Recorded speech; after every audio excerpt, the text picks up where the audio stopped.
Olá,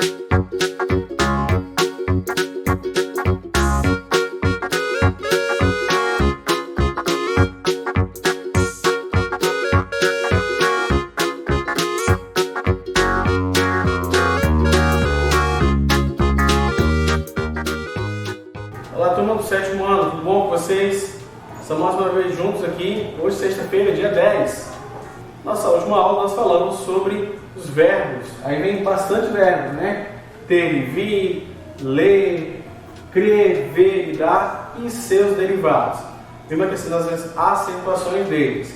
Hoje, na nossa aula de hoje, nós vamos falar sobre os parônimos, que estão nos empregos da letra O e U, e que são acrescentados neles. Vamos começar nossa aula corrigindo nos exercícios anteriores e aí nós vamos entrar nesse assunto. Vamos lá! Aí são as respostas da página 53.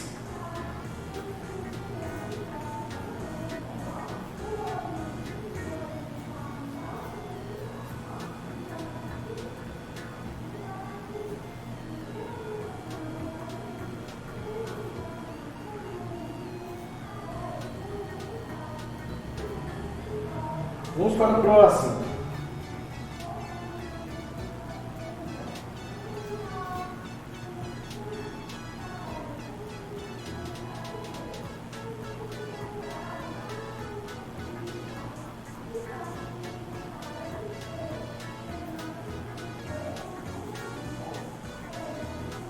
Vamos para o próximo.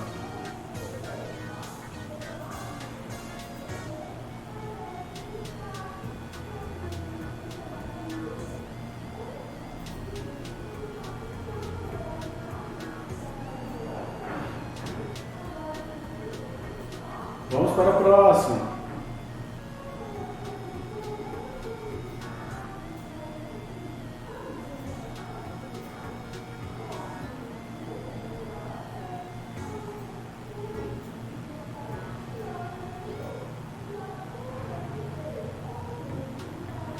Vamos para o próximo.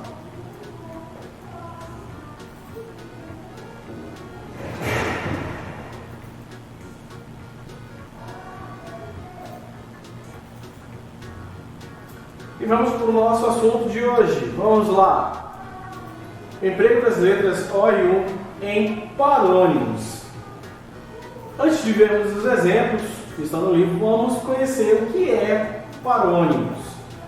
Parônimos é a relação que se estabelece entre as palavras que possuem significados diferentes, mas são muito parecidas na escrita e na pronúncia. Aí vem um exemplo aí, a palavra cumprimento significa saudação. Aí ela a imagem, duas mãozinhas, né? Apesar que hoje não se pode fazer isso, mas normalmente é assim o cumprimento da grande maioria das pessoas, no geral. Já se fosse comprimento, significaria extensão. E aí vem a questão ali da regra, extensão da questão de medição, e assim vai. E assim vai para os outros demais casos. E aí eu coloquei alguns outros exemplos.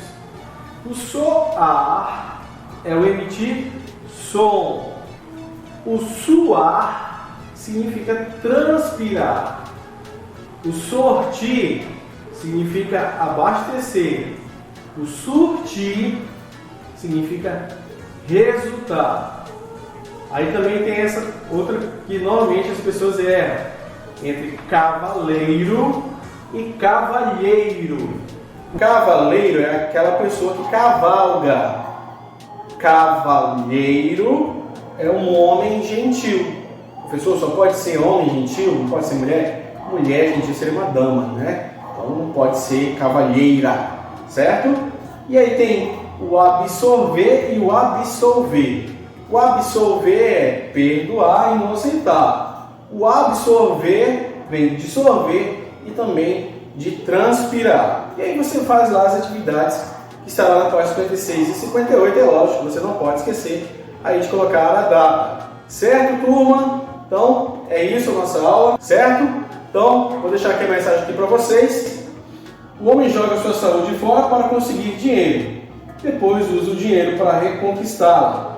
Quem disse essa frase foi Confúcio, que é um filósofo chinês. Certo, turma? Então, encerramos por aqui. Bom final de semana para você, um abraço virtual e até a próxima. Tchau, tchau.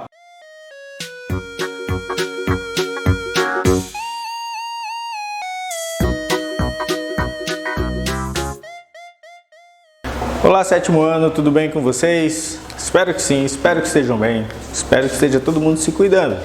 Gente, a gente viu muito números inteiros nesse bimestre e hoje vamos ver mais uma aula, sim, esse é um assunto importantíssimo.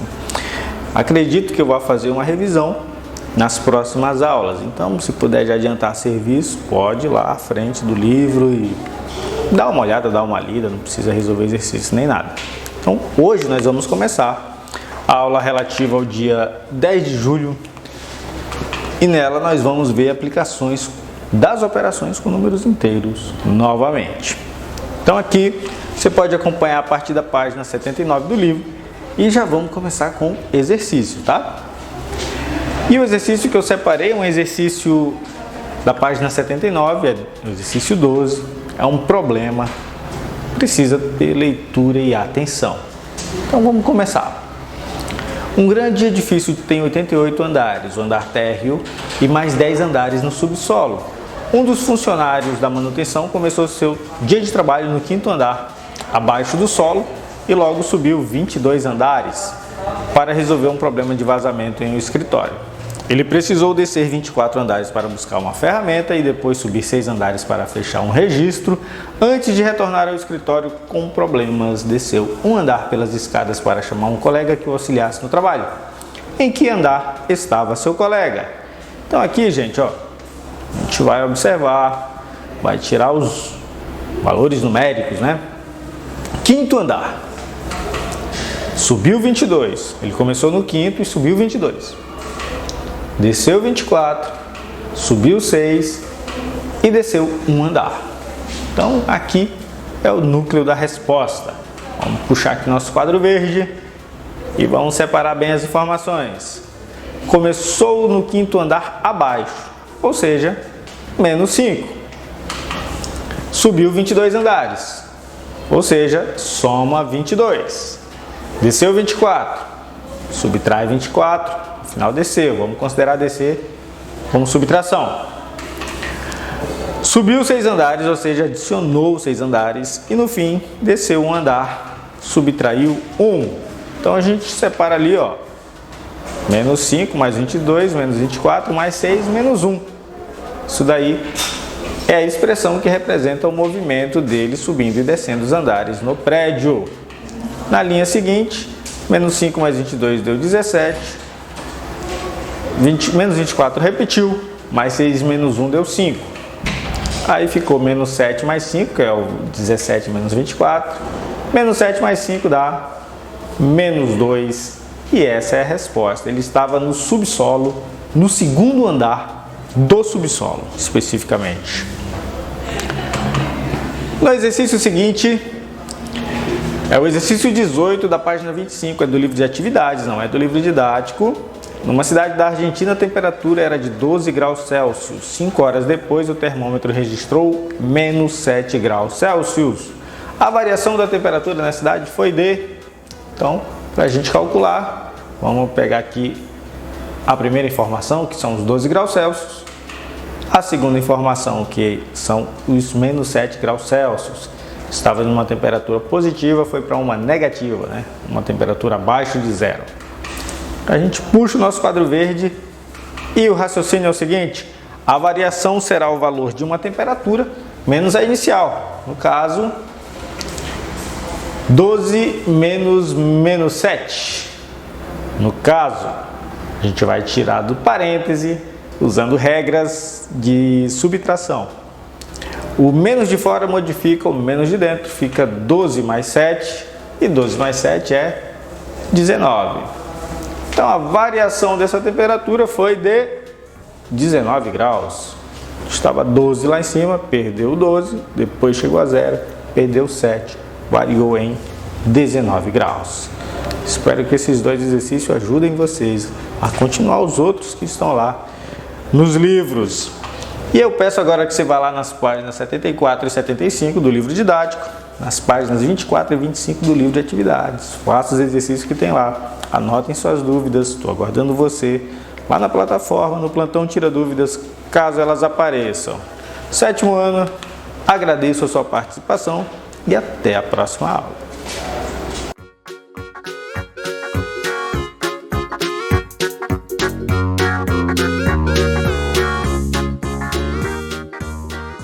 Como vai, 7º ano? Então vamos aí seguindo a nossa aula de história, mais uma aula de história, né?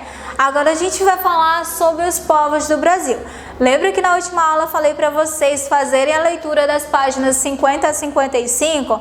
Então, quem leu percebeu que é muito fácil a leitura, né? Quem não leu, procura ler, ok? Vamos lá então falar um pouquinho sobre esses povos do Brasil. Falei para vocês que mesmo antes da colonização dos europeus, já habitavam aí em nossas terras outros povos, basicamente aí no continente americano. Dentre esses povos, nós temos aí os indígenas, além dos povos também relacionados, que nós falamos lá em história, os maias, os incas, os astecas. Nós temos também os indígenas, já conhecidos indígenas.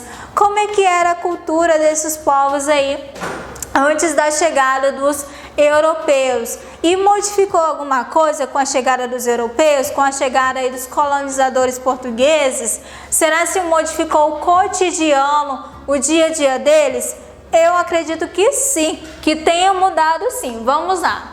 Os povos pré-colombianos, olha só, o que nós vimos aí nas nossas aulas, né? Como é que foi aí a característica desses povos aí. Nós vimos sobre esses tipos de povos e aí vamos falar sobre esses primeiros povos do Brasil.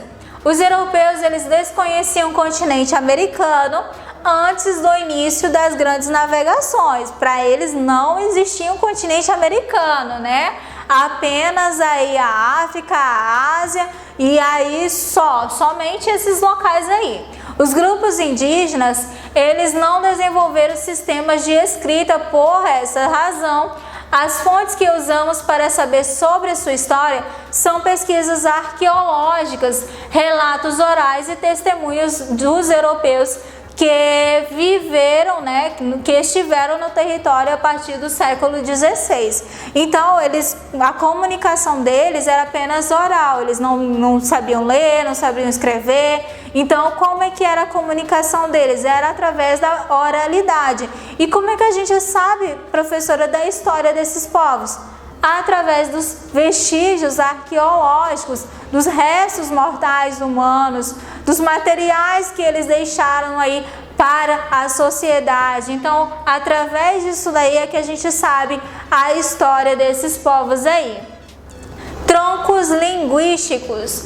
Antropólogos e linguísticas estudam as línguas faladas pelos povos que viviam nas terras brasileiras, procurando classificá-las e identificar aquelas que mantinham semelhanças entre si. Chegaram a uma lista de troncos linguísticos e dessa maneira que os grupos indígenas, eles são identificados no Brasil por troncos linguísticos a quais eles pertencem. Por exemplo, se uma tribo, né, uma aldeia, eles falam a mesma língua de outras, eles são classificados aí como um tipo de grupo, né? Um tipo de grupo. Se eles têm características diferentes, né, a cultura diferentes, são classificados de outras maneiras.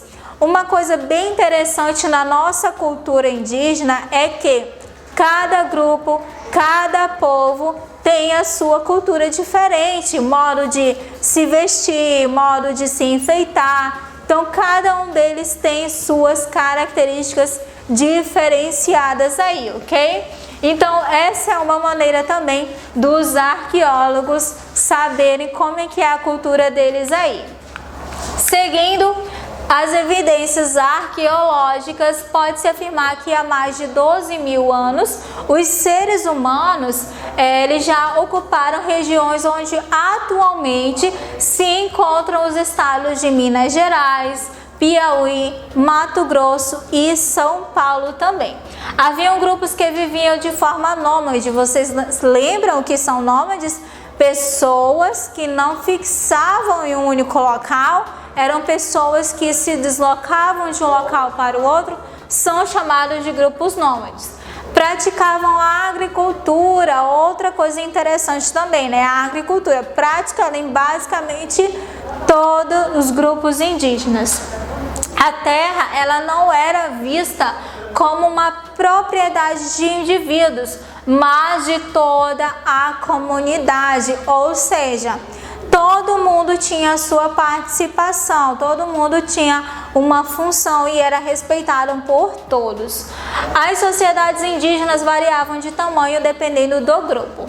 Os povos indígenas se reúnem em grupos de pessoas que falam a mesma língua, ocupam um espaço denominado aldeia. Então, essa daí são algumas características desses povos aí do Brasil antigamente e até atualmente também, né? A gente já conhece um pouco mais além do que nós estamos vendo aqui sobre esses povos, ok?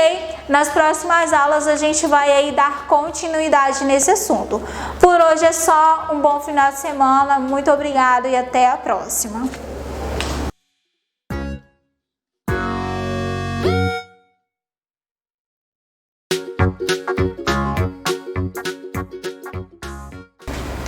Olá, sétimo ano, tudo bem com vocês? Espero que vocês estejam aprendendo bastante, se cuidando sempre e rendendo, né? Aprendendo bem. Nós vimos nas aulas anteriores muito sobre educação financeira, né? Os temas que nós trabalhávamos nas últimas 5 aulas, foi 6 aulas, educação financeira. Então hoje a gente vai trocar, já que a disciplina é empreendedorismo e educação financeira.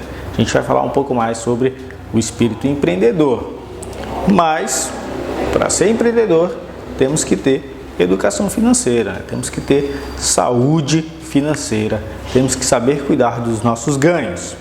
E hoje, aula relativa ao dia 10 de julho, nós vamos ver no nosso tema economia criativa. Esse é um termo que foi cunhado há algum tempo e ele é um termo em voga até hoje, né?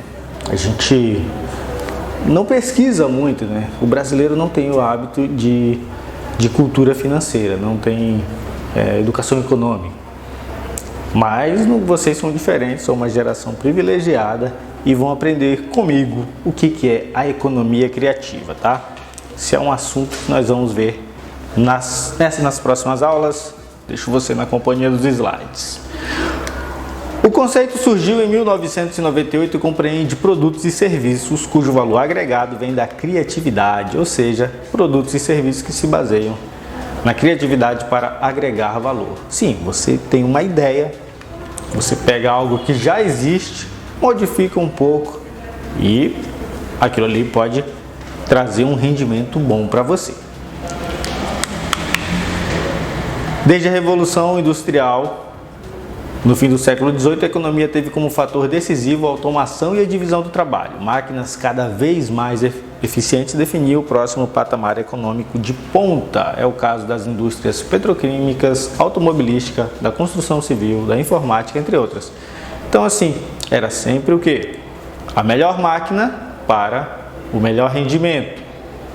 Resolveram colocar a criatividade na máquina para ver o que poderia resultar, e o resultado foi muito bom.